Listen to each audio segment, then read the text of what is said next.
사모님 이 예배 나오신 모든 분들께 하나님께서 주시는 은혜와 평강이 가득하기를 주의 이름으로 축원합니다. 해마다 8월 달이 되면 예전에는 8월 15일 광복절이 있기 때문에 일본이 우리나라를 압제했을 때 시대적 배경을 가진 영화들이 종종 개봉을 했습니다. 그래서 밀정, 암살 이런 영화들이 개봉이 됐는데 그 영화의 핵심 주제는 되게 이렇습니다. 조선을 배반한 사람들, 그리고 끝까지 조선의 독립을 위해서 싸웠던 그런 사람들, 우리 눈에 볼 때는 배신자고 하나는 의인이죠. 그 부류의 이야기를 담는데 배신자들이 공통적으로 하는 그 대사가 있더라고요. 나중에 그들이 배신의 행위가 발각되고 처단을 받을 때 무슨 말을 하냐면 조선이 독립될 줄 몰랐다는 거예요. 그들은 왜 일본 편에 서서 조선인들을 괴롭히는 그런 배신자로 살았냐면 이제 조선의 시대는 끝이 나고 일본이 영원토록 우리 이 조선을 지배할 것이다. 다시는 조선이 독립을 못할 것이다. 이 생각을 이제 가지게 되었다. 그런 얘기를 하는 거죠. 그러니까 그분들의 입장에는 조선이 다시는 조선 사람이 조선을 통치하는 날은 오지 않을 것이다라고 하는 그런 마음을 가졌던 거예요. 근데 그런 어떤 상황들이 예수를 믿고 살아가는 우리 신앙인들에게 참 많은 것들을 우리에게 알려주거든요. 그래서 오늘은 이 왕의 귀환이라고 하는 제목으로 우리가 어떤 신앙을 가지고 살아갈지 오늘 본문을 통해서 한번 살펴보겠습니다. 오늘 본문은 이스라엘의 왕인 다윗이 예루살렘에서 피신해 있다가 다시 예루살렘으로 돌아가는, 예루살렘의 왕궁으로 귀환을 하는 그런 이야기를 담은 본문입니다. 다윗 왕이 왜 귀환을 해야 되었냐면 예루살렘 왕궁에 있을 때 반란이 일어났죠. 그 반란을 일으킨 사람은 다윗의 아들이었던 압살롬이었습니다. 압살롬이 다윗과 이제 관계가 멀어지고 그가 헤브론은 다윗이 왕으로 세워지기 전까지 전체 이스라엘을 다스리기 전에 왕으로서 7년 동안 있었던, 사실은 다윗 왕의 정치적인 거점이었습니다.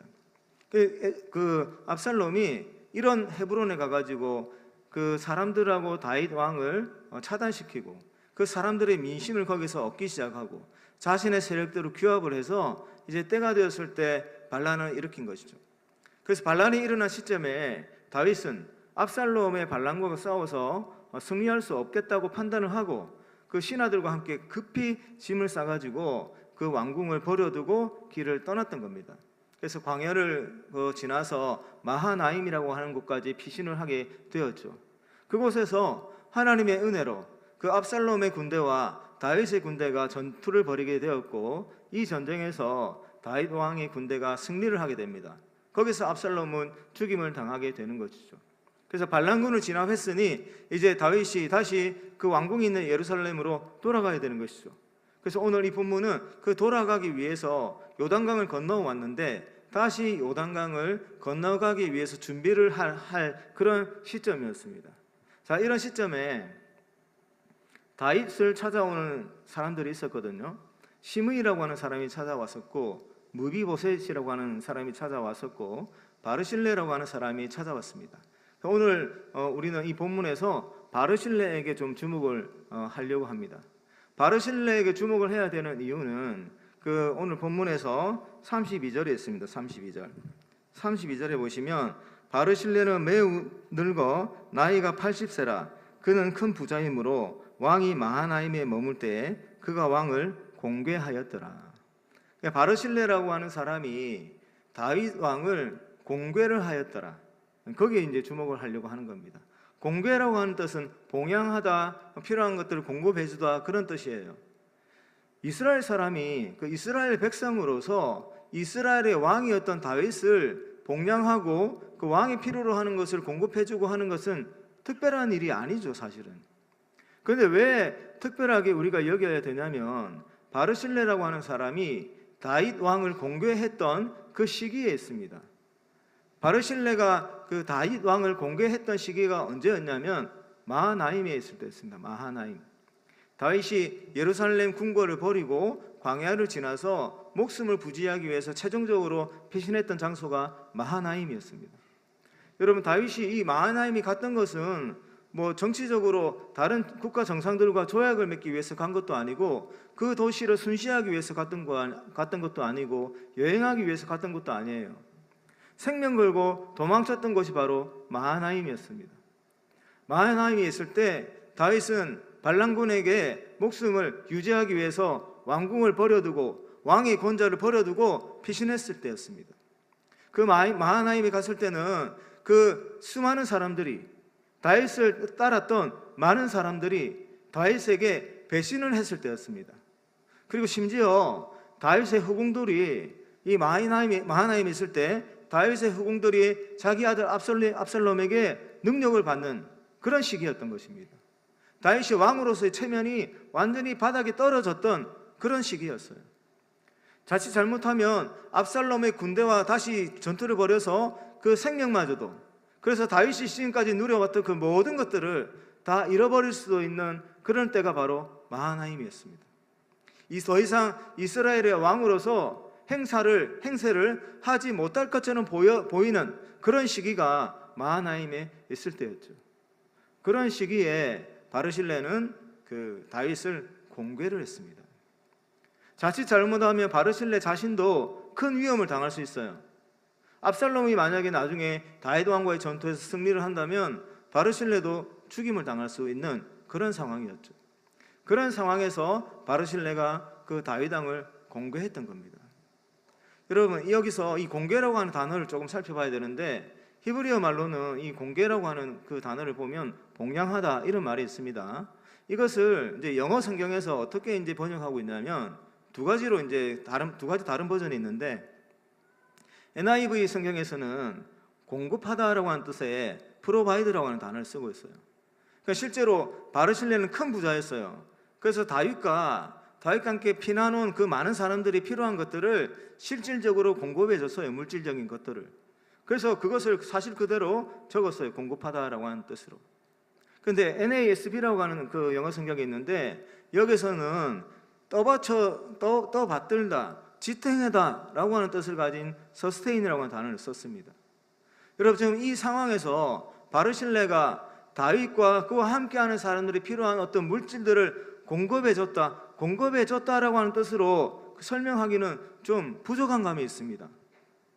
그 바르실레가 지금 다윗을 섬겼던 그 행위는, 필요한 것들을 공급해줬던 그 행위는 다윗 왕의 그 삶을 떠받쳐준 거예요. 무너질 수 있는 다윗의 그 심정을 받쳐준 거예요. 지탱해준 거예요. 다윗과 함께했던 많은 무리들이 낙심하지 않도록, 다시 힘을 낼 수 있도록, 다시 기회를 얻어서 다시 그 이스라엘 나라를 회복할 수 있도록 하기 위해서 그들의 삶을 지탱해주고 떠받쳐 주었던 것입니다. 오히려 그래서 공급하다보다는 떠받쳐주다, 지탱하다라고 우리가 표현한 것이 더 상황에 맞는 것 같습니다. 바르실레가 그 아주 큰 위기가 닥쳤을 때, 다윗 왕에게 정말 절체절명의 위기가 닥쳤을 때, 자기가 가진 것들로 다윗과 그 무리들이 살아갈 수 있도록 공급해 줌으로 그 다윗 왕을 살려준 것이죠. 떠받쳐준 것이죠. 이게 우리가 바르실레에게 주목해야 되는 이유입니다. 더 이상 이스라엘의 왕으로서 다윗이 행세를 할 수 없을 것 같은 상황, 이제 다윗의 시대는 끝이 나고 압살롬이 새로운 왕이 되어서 압살롬의 시대가 열릴 것 같은 그런 상황 속에서 바르실레는 다윗을 선택했고 다윗을 공개했던 것입니다. 우리는 오늘 그래서 바르실레에게 주목을 하려고 하는 겁니다. 여러분, 오늘 이 상황이 펼쳐지는 이 장면 속에서 모든 사람들이 다 바르실레처럼 다윗을 공개했던 것이 아니에요. 우리가 읽은 본문 앞에 보면 시므이라고 하는 사람이 나오는데, 이 시므이는 다윗이 마하나임으로 도망갈 때 다윗 일행을 뒤에서 쫓아오면서 다윗을 저주했던 사람이었습니다. 베냐민 지파 사울의 친족이었던 한 사람이었는데 그 다윗을 저주했어요. 그리고 다윗과 가까이 했던 많은 사람들이 다윗을 배반하고 압살롬 편에 섰습니다. 그런데 바르실레는 그렇지 않았죠. 이 두 부류에 어떤 차이가 있어가지고 한쪽은 압살롬을 선택했고 한쪽은 그 다윗 왕을 선택했을까요? 바르실레가 다윗 왕을 계속해서 선택했던 이유는 크게 두 가지를 들 수가 있는데, 바르실레가 다윗을 공개했던 그 첫 번째 목적은 다윗이 다시 돌아온다는 그 믿음을 가지고 있었죠. 또 한 가지는 그 바르실레는 이스라엘의 왕으로서 압살롬보다 다윗 왕을 선택한 겁니다. 다윗이 이스라엘을 다스려 주기를 원했던 거예요. 만약에 여러분 왕을 섬겼던 어떠한 사람들이 자신을 유익을 위해서 어떠한 존재를 섬겼다면 상황이 바뀔 때마다 왕을 다르게 선택했을 거예요. 자신의 유익을 위해서 다윗을 섬겼던 사람들은 이제 상황을 살펴보니 다윗이 왕의 권좌에서 내쳐졌어요. 그리고 그 권좌에 압살롬이라고 하는 사람이 새롭게 왕으로 등극을 했습니다. 그래서 자신의 유익을 위해서 다윗을 섬겨왔던 사람들은 이제 더 이상 다윗을 섬길 이유가 없어진 것이죠. 그래서 그 많은 사람들은 다윗을 이제 버리고 압살롬을 선택했던 겁니다.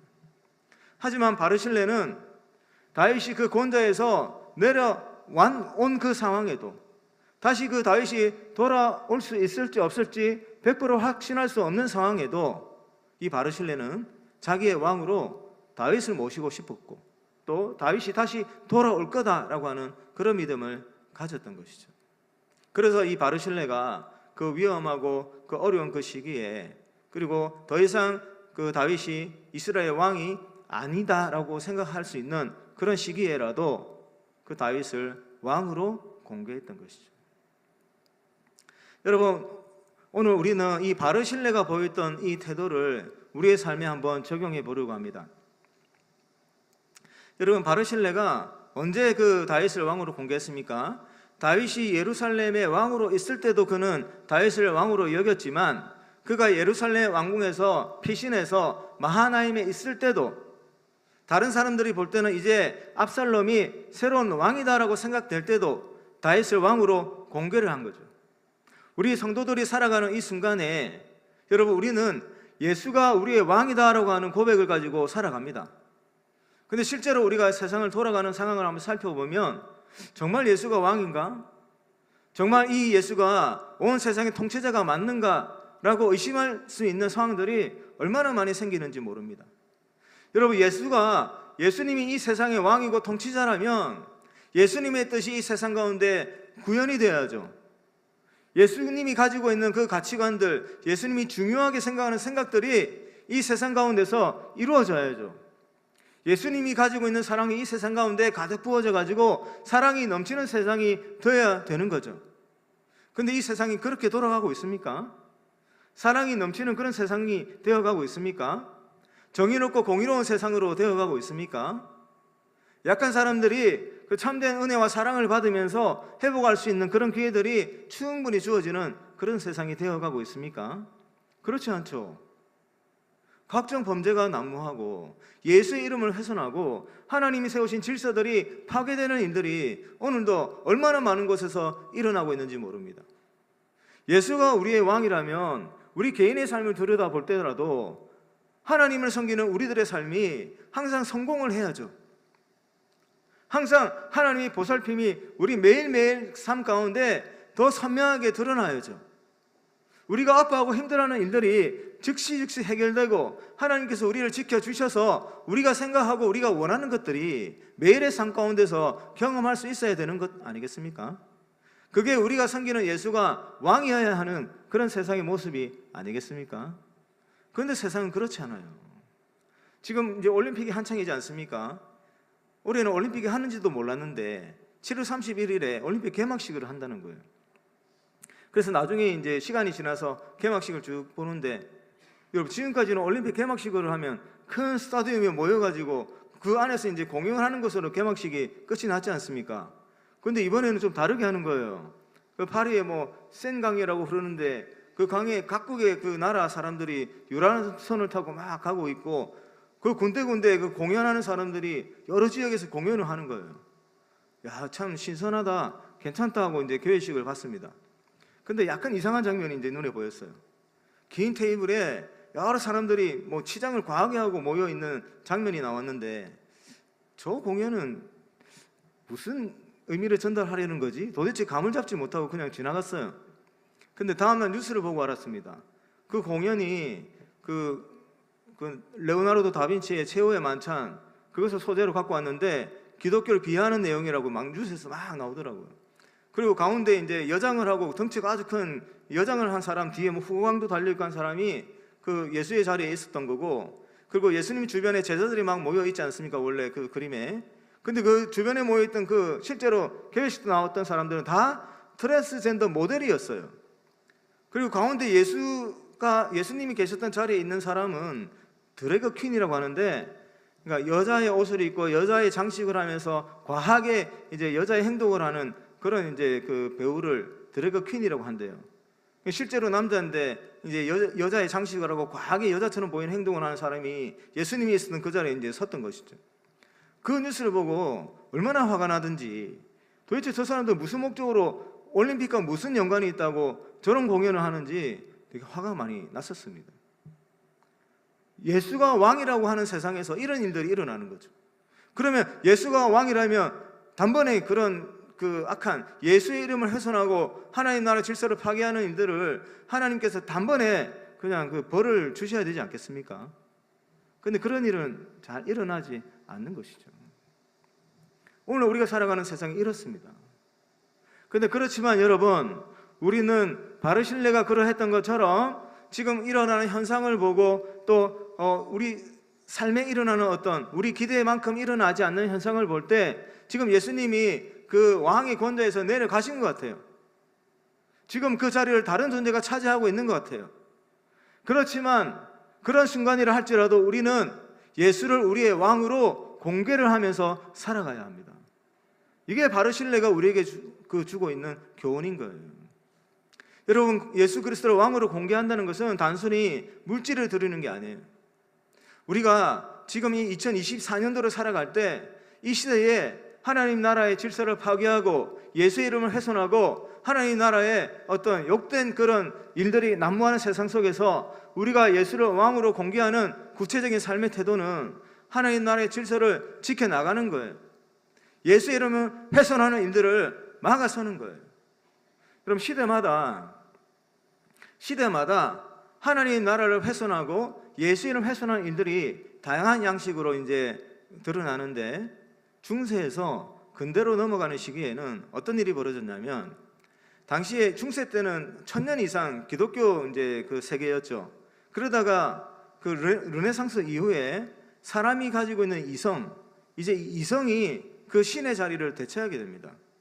그래서 이성으로 이해하지 못하는 성경에 나오는 기적들, 우리 이성으로 이해하지 못하는 어떤 그 가르침들, 그런 것들을 다 신화로 이제 몰아넣었어요. 신화화했습니다. 그래서 성경의 권위가 무너졌어요. 하나님의 말씀이 성경이 신화가 되었단 말이에요. 그 자리를 이성이 대체했단 말이에요. 이제 그때 사람들은 생각했습니다. 우리 사람의 이성이 날이 갈수록 발전을 해서 유토피아가 올 수 있다, 이런 생각을 가지게 되었어요. 그리고 성경은 과거의 유물이 되어버렸습니다. 그때 당시에는 그런 식으로 하나님의 나라가 파괴가 되어 갔습니다. 그래서 지금 유럽의 교회는 거의 몰락한 수준으로 그 교세가 쇠퇴를 했죠. 남아있는 교회들도 여러분, 우리가 가진 그런 믿음을 가지지 않는 분들이 훨씬 더 많아요. 여러분, 이 성경의 많은 내용들을 신화로 믿고 있는, 이 말씀은 하나님의 말씀을 받아들이지 않는, 그러면서 내가 예수를 믿는다라고 고백하는 그런 성도들이 유럽에 훨씬 많단 말이에요. 남아있는 교회에도. 그렇게 그 하나님의 나라가 파괴가 되어 갔습니다. 오늘날은 이 사탄이 우리 하나님 나라를 어떻게 파괴하고 있는지 아십니까? 가장 역점을 두고 공격하고 파괴하는 것이 가정이고 다음 세대예요. 그 가정을 파괴하고 우리 다음 세대의 영혼을 죽이는 주범이 동성애고 동성혼이에요. 동성애를 합법화하고 동성혼인을 합법화하고자 하는 그런 움직임들, 그런 움직임들을 통해서 가정들이 깨어지고 자녀들의 영혼이 죽어가고 있단 말이에요. 가정이 죽고 자녀들이 죽으면 교회도 여러분 쇠퇴할 수밖에 없습니다. 지금 그런 일들이 일어나고 있단 말이죠. 그러면 이렇게 하나님 나라가 그 질서가 무너지고 예수의 이름이 땅에 떨어지게 만드는 이런 일들이 많이 일어나는 현상 속에서 우리가 예수를 왕으로 공개한다는 것은 어떤 삶을 살아야 된다는 것입니까? 진정으로 우리가 예수가 우리의 왕이다라고 하는 것을 선포한다는 것은 우리가 어떤 태도로 살아가야 된다는 것입니까? 하나님이 세우신 질서를 지키는데 우리 목숨을 다 걸어야죠. 예수의 이름이 훼손되는 그런 어떤 시도들을 우리 온 힘을 다해서 막아서는 것이죠. 그런 태도로 살아가는 것이 복음의 진리를 지켜나가고 성경적 가치관을 이 세상 가운데 지켜나가는 그런 삶을 사는 것이 우리가 예수를 왕으로 공개하는 삶, 그런 삶이 되는 것이죠. 사랑하는 성도님들, 우리는 이런 부분에 있어서 분명히 깨어 있어야 합니다. 특별히 우리 청년들, 다른 것에 마음 뺏기지 마시고 깨어 있어서 깨어있는 영혼으로 이 세상을 바라볼 수 있기를 주의 이름으로 축원합니다. 여러분, 우리 부산에 이와 같은 하나님 나라의 질서를 바로 세우고 예수의 이름을 훼손하는 일을 막아서는, 온몸으로 막아서는 그런 분이 계세요. 얼마 전까지 부산대 그 물리학과 교수님으로 재직을 하셨는데 지금은 정년 퇴임하셨어요. 이분이 그 오랜 2006년도에 처음으로 신문을 통해서 차별금지법이라고 하는 단어를 접했다고 합니다. 처음에는 좋은 법이겠거니 하고 살펴봤는데 그 내용 안에 성적 지향이라고 하는 단어가 있어서 그것을 이제 자세히 알아보니까 그 안에 동성애, 동성혼인을 합법화하려고 하는 그런 내용들이 들어 있었다는 거예요. 그때부터 이분은 그것을 자기에게 주신 소명으로 붙잡고 지금까지 그것이 입법화되는 것을 막는데 온 힘을 다 쏟고 있는 분이 계십니다. 길원평 교수님이라고 하는 분이 계세요. 그리고 이분이 동성애, 동성혼을 반대하는 국민연합이라고 하는 단체의 대표도 역임을 하셨거든요. 그래서 이것을 동방연이라고 부르는데 여기서 이제 많은 성도님들에게 문자도 보내요. 아마 그 문자를 받는 분도 계실 텐데 저도 그 문자를 많이 받아요. 그러면 어떤 그 시기에 주로 이제 그 저쪽 그 당에 그 한 당에서 그 차별금지법을 이제 입법을 하려고 하잖아요. 그러면 이제 문자가 와요. 어느 사이트에 접속을 해가지고 어디에 이렇게 반대를 한다라고 정중하게 글을 남겨주세요. 그리고 이런 국회의원들 사무실이 그 보좌관들이 읽을 수 있는 메일이 있는데 이 메일에다가 이런 내용의 글을 이렇게 남겨주세요. 이렇게 또 정부 기관에 이런 기관이 있는데 이런 법이 이제 이루어지면 우리들의 삶이 이렇게 피폐해지니 그것에 대해서 반대한다라고 하는 내용을 남겨주세요. 이렇게 상세하게 또 각각의 어떤 단체마다 필요한 어떤 대처 방안들을 해서 우리에게 문자로 보내주세요.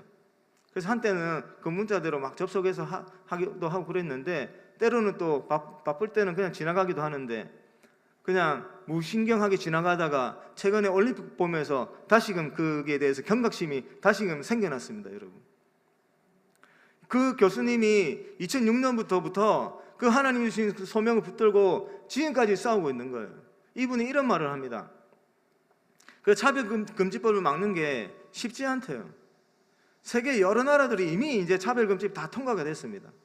그래서요, 캐나다에서는 그 부모님이 자기 자녀들에게 그 동성애와 동성혼인이 잘못됐다는 것을 가르쳤다가 양육권이 실제로 박탈된 경우도 있었답니다. 말이 됩니까, 여러분? 자녀들에게 동성애 반대하는 것을 가르쳤다고 정부에서 그것을 양육권을 박탈을 해요. 이런 일들이 온 세계에서 일어나고 있는데 아직까지 한국은 그것이 입법이 안 됐죠. 근데 이분이 하는 말이 요즘에는 보수 언론도 조용하고 자기들 편에 서는 사람들이 너무너무 작대요. 그래서 그것을 막는 것이 너무너무 힘들다고 해요. 그 입법이 되는 시기가 되면 이분은 나가서 혼자서 1인 시위도 하고 또 동방연을 통해서 문자도 보내고 농성도 하고 그렇게 하면서 지금까지 왔는데 모든 상황들이 다 열세인데 신기하게 그때마다 하나님이 도와주셔서 입법이 되지 않는다고 합니다. 15년을 그렇게 왔다고 합니다. 그렇게 오다 보니 너무너무 신기한데 앞으로도 하나님이 도와주셔서 막을 수 있을 것 같다라고 그렇게 생각하면서 이 일을 지금도 열심히 하고 계시는 거예요. 사랑하는 성도 여러분, 오늘날 우리가 살아가는 세상 속에서 이런 일이 벌어지고 있어요. 여러분들 이런 일에 관심을 가지고 참여했던 적이 있으십니까? 그리고 또 여러분, 서울의 학생인권조례에 대해서 뉴스 들어본 적 있습니까? 그 폐지되기로 결정이 났죠. 학생인권조례 안에 그런 이제 아까 말했던 차별금지법 안에 있었던 동성애, 동성혼인 그런 내용들이 있는 거예요. 그래서 그 인권조례 때문에 학생들에게 그거 가르치면 안 돼요, 나쁘다고. 그런데 이것을 폐지하려고 하는 운동들이 지속적으로 이제 일어났었거든요. 그래서 결국에는 이것이 폐지되기로 결정을 했는데, 최근에 또 그 동성애 좋아하는 사람들이 그 가처분 신청을 냈어요. 가처분 신청을 내가지고 법원에서 그것을 받아들였습니다. 그래서 최종적인 판결이 날 때까지는 서울시 학생인권조례 그 조항이 아직까지는 유효한 거예요. 아직까지. 그러면 우리는 어떻게 해야 되겠습니까? 이 조항이 폐지되도록, 우리 학생들이 영원히 살아나도록, 우리 학생들이 건강한 교육을 받을 수 있도록 우리가 여기서 할 수 있는 것들은 참여하고 도와나가고 해야 되지 않겠습니까? 그게 우리가 예수 그리스도를 왕으로 공개하는 이런 일들이죠. 대표적으로 제가 동성애, 동성혼, 학생인권조례 이런 것들을 들었는데, 이런 것들을 통해서 실제로 성도들의 가정이 무너지고 있고 우리들의 사회가 지금 무너지고 있고 특별히 우리 다음 세대가 무너지고 있잖아요. 우리가 지금 교회 안에 있어서 모르지만 동성애 하는 사람들이 모여 있는 곳은 얼마나 참 말로 하기 힘든 그런 상황들이 펼쳐지는지 모릅니다. 거기에 누가 있냐면 우리의 10대들이 있다고요.